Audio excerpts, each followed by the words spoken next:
റബീഅ Ibnu Khaisam റളിയല്ലാഹു അൻഹു മരണപ്പെട്ട് കുളിപ്പിക്കാൻ ആളുകൾ ഒരുങ്ങി ഇരിക്കുന്നതിനിടയിൽ പെട്ടെന്ന് അദ്ദേഹം എഴുന്നേറ്റു. മരിച്ചയാൾ എഴുന്നേറ്റിരുന്നു. ഞാൻ ഒരു കാര്യം പറയാൻ പോകുന്നത്, നിങ്ങൾ ഈ മരണം എന്ന് പറഞ്ഞ ആളുകളെ പേടിപ്പിക്കരുത്. നിങ്ങളാ പേടിപ്പിക്കുന്ന രൂപത്തിലൊന്നും സീരിയസ് അല്ല, വളരെ ഈസിയാണ്. പിന്നെ റസൂലുള്ളാഹി സ്വല്ലല്ലാഹു അലൈഹി വസല്ലം തങ്ങളും ഖുലഫാഉർ റാഷിദീങ്ങളും എന്നോടെ കാത്തിരിക്കുന്നുണ്ട്. ഞാൻ പോവുകയാണ്, ഇത് പറയാനായിട്ട് പോകുന്നതാണ് എന്ന് പറഞ്ഞ് അതുപോലെ ഒരൊറ്റ കടത്ത്.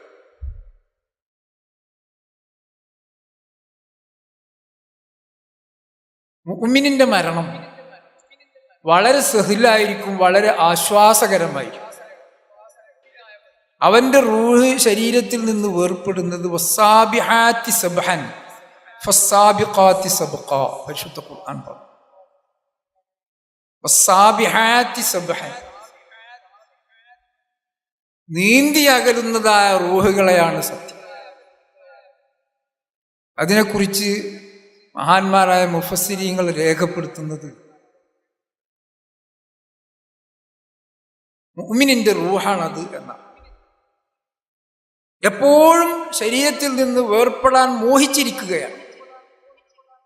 വമാ ഇൻദല്ലാഹി ഖൈറുൽ ലിൽ അബ്റാർ, അല്ലാഹുവിങ്കൽ ഉള്ളതാണ് മുഅ്മിനുകൾക്ക്, സന്മാർഗികൾക്ക് ഏറ്റവും ഉത്തമമായതെന്ന ആ ബോധ്യം, ആ വിശ്വാസം അവരെ സ്വാധീനിച്ചു.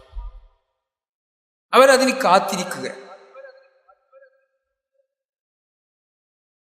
അങ്ങനെ ബഹുമാനപ്പെട്ട അസ്രായീൽ അലൈഹിസ്സലാം വന്ന് യാ അയ്യുത്തുഹൻ നഫ്സുൽ മുത്മഇന്ന ഇർജിഇ ഇലാ റബ്ബിക് എന്ന് പറയുന്നതോടെ, വരൂ സമാധാനപൂർണമായിട്ടിരിക്കുന്ന റൂഹേ, നിങ്ങൾ വരൂ, നിങ്ങളുടെ റബ്ബിലേക്ക് അണയൂ എന്ന് പറയുന്നതോടെ നീന്തി അകലുന്നവനെ പോലെ ഒരു ഇടതടവുമില്ലാതെ കൂളായിട്ട് അങ്ങനെയാണ് പോകും. ഒട്ടും വേദന അനുഭവിക്കുകയില്ല. ശരീരവും റൂഹും അത്രമാത്രം അകന്നു കഴിയുകയാണ്. എപ്പോഴാണോ റൂഹിന് പോകാൻ അവസരം കിട്ടുന്നത് ആ സമയത്ത് പോകാനായി ഒരുങ്ങി നിൽക്കുകയാണ്. ശരീര താല്പര്യങ്ങൾ അതെല്ലാം അള്ളാഹുവിനും റസൂലിനുമായിരുന്നു ഏറ്റവും കൂടുതൽ പ്രാധാന്യം. അത് കഴിച്ചിട്ടായിരുന്നു ശരീര താല്പര്യങ്ങളോടുള്ള പ്രാധാന്യം. അതുകൊണ്ട് റസൂലുള്ളാഹി സ്വല്ലല്ലാഹു അലൈഹി വസല്ലം തങ്ങളിലേക്ക് പോകാം, അള്ളാഹുവിലേക്ക് പോകാം എന്ന് പറയുന്നതോടെ പെട്ടെന്ന് നീന്തി അകലുന്ന ഒരാൾ എവിടെയും തടവില്ലാതെ നേരെ പോകുന്ന പോലെ സുഗമമായി പോകും. അങ്ങനെ പോകുന്ന റൂഹുകളെയാണ് സത്യം. മുസാബിഹാത്തി സബ്ഹൻ, അങ്ങനെ പോകുന്ന റൂഹുകളെയാണ് സത്യം എന്നാണ് ആ വാചകം കൊണ്ട് ഉദ്ദേശിക്കുന്നത്. അങ്ങനെ ഫസ്സാബിഖാത്തി സബ്ഖാ, അങ്ങനെ സ്വർഗത്തിലേക്ക് അള്ളാഹുവിന്റെ ലിഖായിലേക്ക് വളരെ നേരത്തെ എത്തിച്ചേരുന്നവരായ റൂഹുകളെയാണ് സത്യം. ഇതിനൊക്കെ സഹോദരങ്ങളെ പരമപ്രധാനമായി വേണ്ടത് നമ്മുടെ നിയ്യത്ത് മഹാനായിരിക്കും.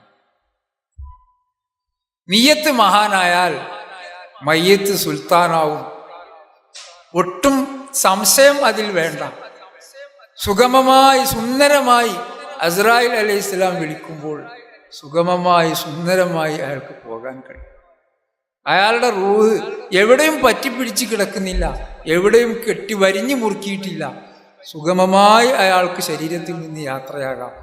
സക്രാത്തുൽ മൗത്തിന് വേദന അനുഭവപ്പെടുകയില്ല. അതാണ് നിയ്യത്ത് മഹാനായാൽ മയ്യത്ത് സുൽത്താനാകും എന്ന് പറഞ്ഞതിൻ്റെ അർത്ഥം.